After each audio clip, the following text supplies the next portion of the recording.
Kasabay naman nga daw ng binyag ni Bean ay ang birthday din ng lola nito. Nahiya pa nga ang mami ni Anggen nang tawagin niya ito sa harapan. Pinakantahan kasi ng happy birthday ni Angelica Panganiban ang kanyang mami.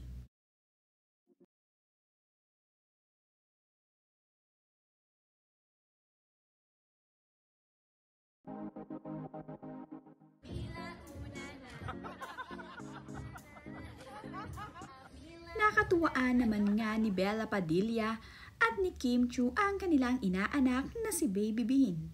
Kinantahan nga nila ito at isinayaw-sayaw.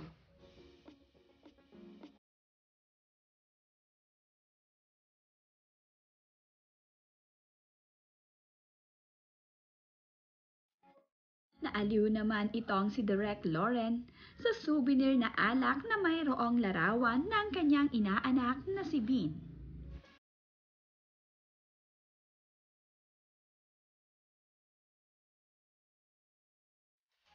Talaga naman ngang pinaghandaan ni Angelica Panganiban at Greg Homan ang binyag ng kanilang anak na si Baby Bean. Talaga namang napakabongga at napakaganda ng ayos ng venue ng binyag ng kanilang anak.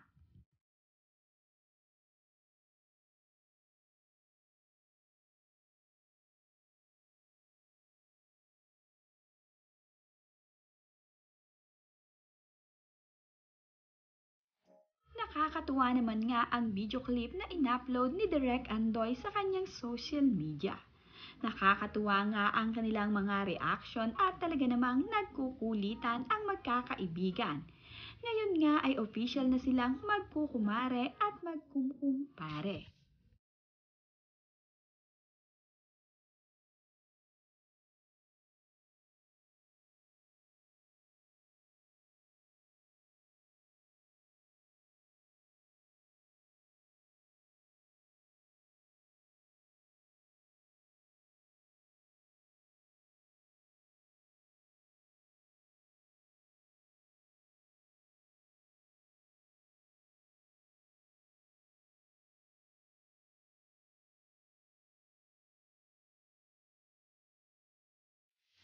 Ang mga anak naman ni Ketchup Eusebio ay nag-enjoy sa activity dito sa binyag ni Baby Bean.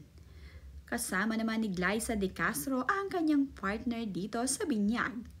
Tinikman din nila ang mga cocktails dito na masasarap.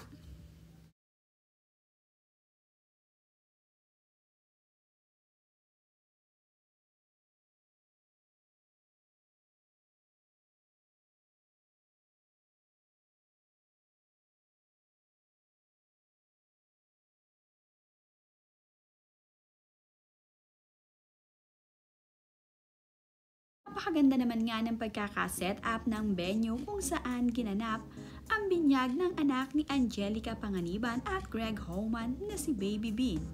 Talaga namang makikita dito na pinaghandaan talaga ito ni Mami Angelica at ni Daddy Greg.